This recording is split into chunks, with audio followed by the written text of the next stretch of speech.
Thank you, Madam General Evaluator. Top tips for trips. I was wondering whether this was actually just meant to play around with my tongue, trying to say the title of this speech. I found it quite creative, even having the rhyming of these words. So that was a creative title for Fiona, and I was looking forward to listening to her speech. Immediately you got onto stage, I felt your stage presence and immediately sparked my interest because how you introduced the topic, the smiling that was quite endearing. I wanted to listen to this speech, and you sustained this energy and this tone throughout the speech. You presented a speech that most of us can identify with at this time when maybe we are not traveling because of the COVID-19. I've seen a lot of people really talking about travel. And so I believe most of us here could feel with you that this is what I need to do for my next trip to prepare. So it's a topic that I could identify with, and most of us here possibly would identify with.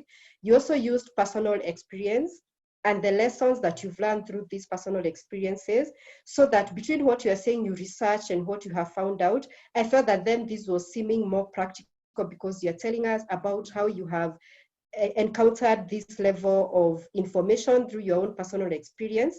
And you also delivered this speech within time. And by the time you are finishing, I could start thinking about what are the things I need to do differently next time that I am on a trip. This being your second speech where you are making use of the evaluation that you had received in the first speech, what are the areas that I feel you could have done better or you can do better in your future speeches?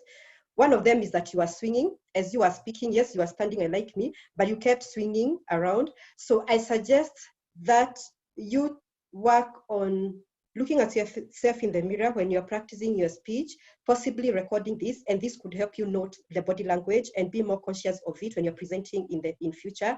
I found you quite confident the way you are presenting, so I didn't feel this was an issue of not having confidence, but a bit of nerves. I would also suggest that you pace yourself. You are speaking quite fast, and possibly you could do this by shortening the length of your speech. You could reduce the number of issues that you're going to be giving in the speech, and so you are able to finish the speech within the time, but still pacing and not being very fast.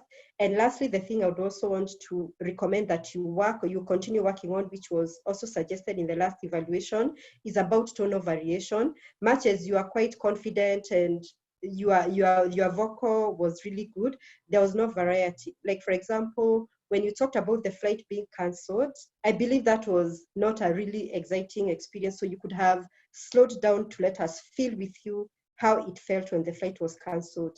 When I got to the airport and my flight was cancelled. So you could have used that or other areas to improve.